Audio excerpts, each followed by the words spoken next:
Évangile de Jean, chapitre 12. Je vous invite à le lire, tout le chapitre. Et moi, je m'arrêterai pour cette exhortation uniquement sur le verset 25. Celui qui aime sa vie la perdra, et celui qui hait sa vie dans ce monde la conservera pour la vie éternelle.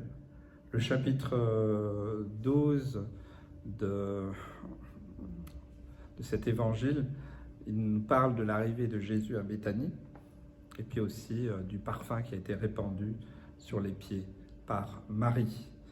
Donc ce verset, je vais le relire parce que déjà il parle déjà tout de suite.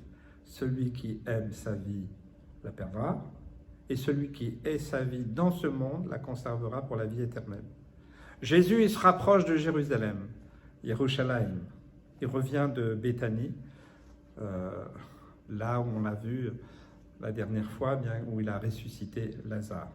Béthanie, c'est là où vivent Marthe, Marie et Lazare. On est à peu près à 6 jours avant la Pâque, et bien sûr le moment de sa crucifixion à Jésus, il approche.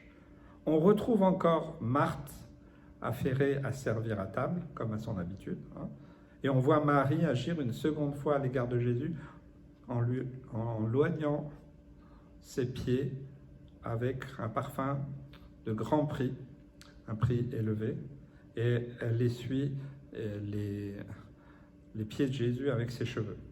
Et donc il y a une bonne odeur qui se répand partout dans la maison.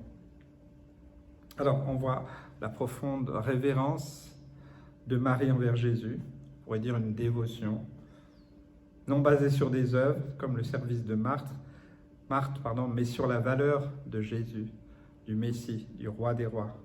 Un parfum d'un coup élevé, parce que Jésus, il vaut plus que tout. Donc elle donne ce qu'elle a de plus cher, elle ne donne pas le minimum. C'est comme quand vous donnez à Dieu les offrandes. Alors, suivant comment vous calculez, ça peut faire la différence. Soit la part de Dieu, elle est en haut de la liste, soit elle est tout en bas de la liste.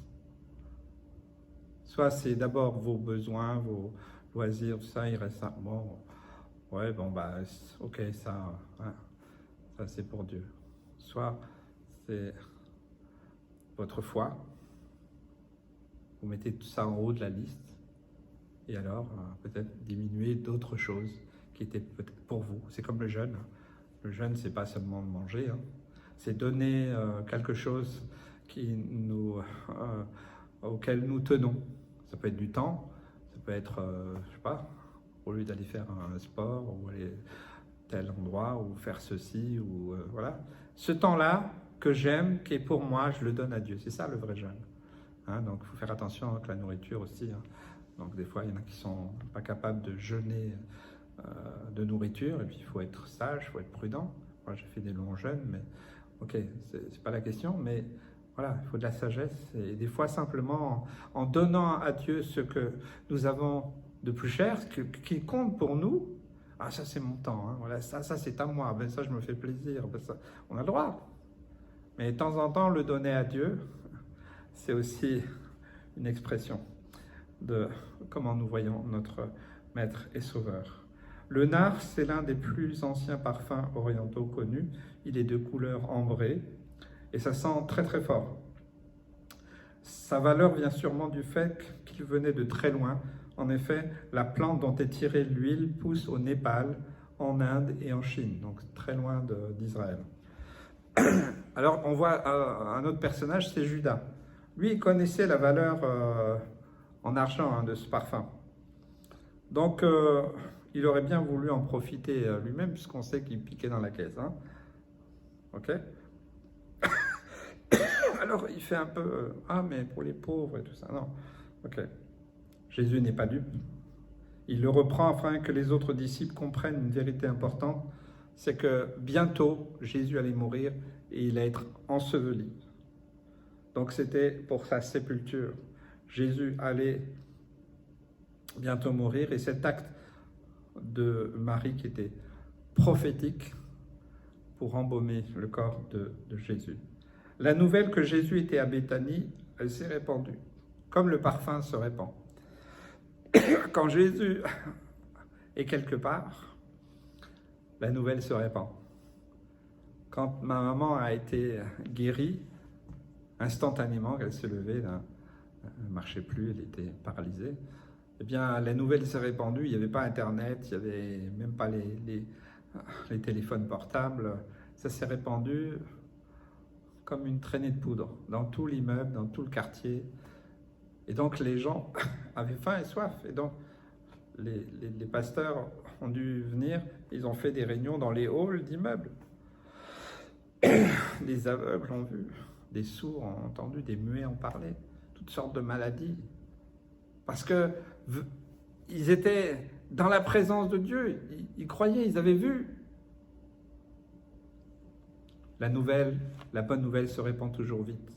Malheureusement, les mauvaises, des fois aussi. Dans sa providence, Dieu a permis que les principaux sacrificateurs soient de plus en plus résolus à le faire mourir, car beaucoup de Juifs se mirent à croire en lui, voyant Lazare ressuscité. Vraiment, la résurrection de Lazare, c'était un point fort. Leur autorité, leur pouvoir et leur influence étaient menacés. Et surtout, ils ont eu la peur des Romains.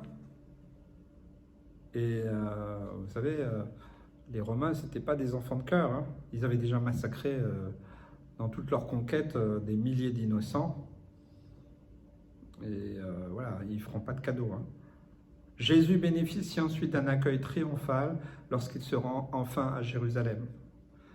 Tout ça, c'est bien sûr après la résurrection de Lazare. Ça entraîne un témoignage. Tous ceux qui avaient vu, qui ont entendu parler, tu sais pas, Lazare il est ressuscité. Non, mais si, je l'ai vu, il est sorti d'un tombeau, il avait encore ces trucs, ça faisait 4 jours qu'il y était. Ah bon, oui, c'est sûr. Ah, mais Jésus, et c'est ce Jésus qui est là, oui. Le témoignage le précédait. À partir de ce moment, les sacrificateurs sont encore plus dépités. Ils déclarent que tout le monde va être gagné par Jésus. Seulement, voilà, la compréhension de la foule et des Juifs en général sur l'œuvre que Jésus devait accomplir était très limitée.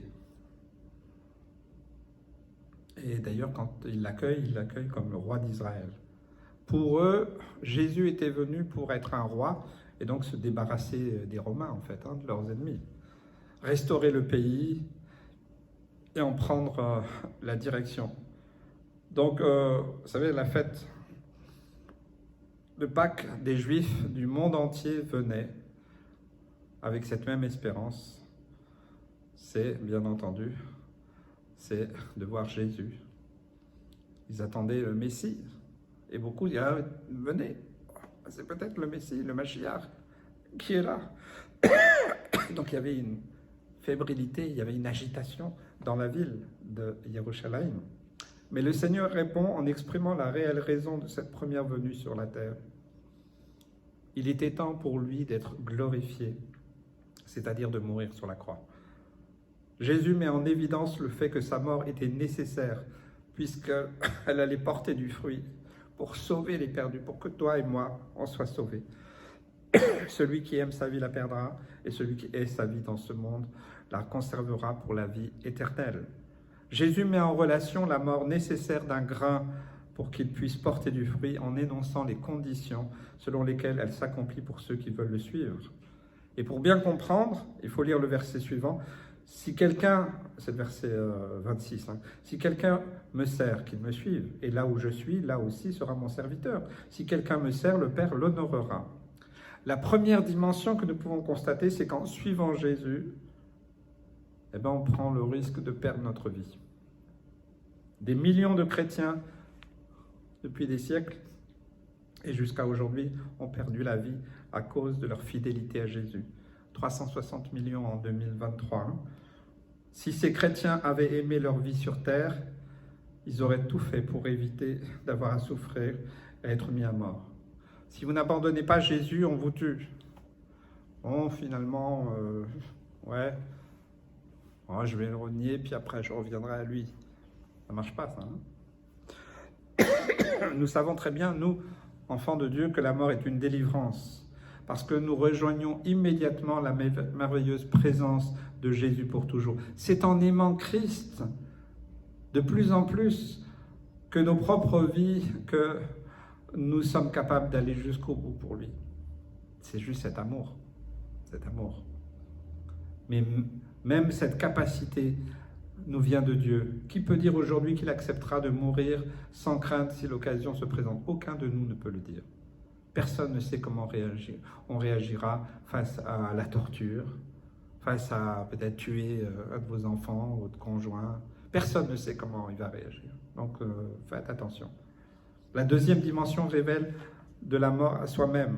Le parfum de grand prix n'est pas si élevé lorsqu'on considère la valeur du Messie, de Yeshua, de Jésus. Alors nous sommes interpellés aujourd'hui.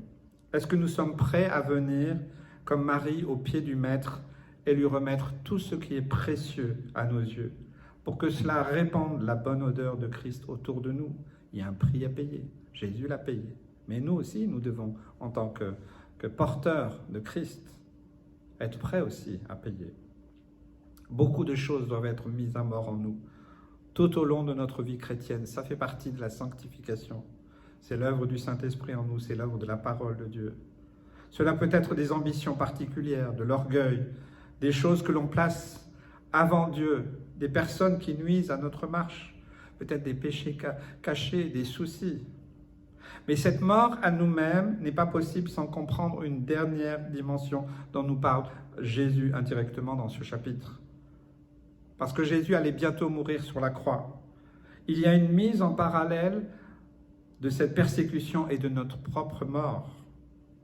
De la même façon que le disciple se trouve là où Jésus, le disciple est alors aussi crucifié quand Jésus l'a été. L'œuvre de la croix met à mort notre vieil homme avec ses péchés. J'ai été crucifié avec Christ. C'est Galates 2:20. J'ai été crucifié avec Christ.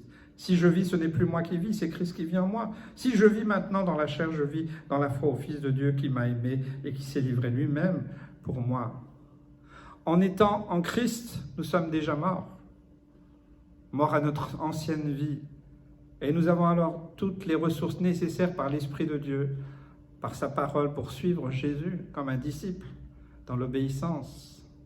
Seul le Seigneur peut nous aider à rester fidèles, à renoncer à nous-mêmes, à faire taire les relents de notre ancienne, notre vieille nature, ces mauvaises passions qui nous agitaient, ces désirs, ces péchés cachés, ces habitudes. Seul le Seigneur nous permet de l'aimer plus que la vie, jusqu'à ne pas craindre la mort physique et de ne pas le renier au jour de la persécution, bien que nous ne savons pas comment nous réagirons. Nous pouvons dire merci Seigneur pour ton secours. Merci Seigneur pour ce que tu nous donnes. Seigneur, nous ne pouvons rien faire sans toi, ni t'aimer, ni mourir pour toi. Nous pouvons remercier l'œuvre de Jésus à la croix, qui nous permet de vivre pour lui, que nous puissions de plus en plus voir sa valeur inestimable, plus grande que n'importe lequel de nos petits sacrifices, que nous puissions aimer Jésus au-delà de tout et être comme Marie à ses pieds, parce qu'elle avait vu combien il était précieux. Est-ce que tu as vu combien Jésus est précieux? Que Dieu vous bénisse.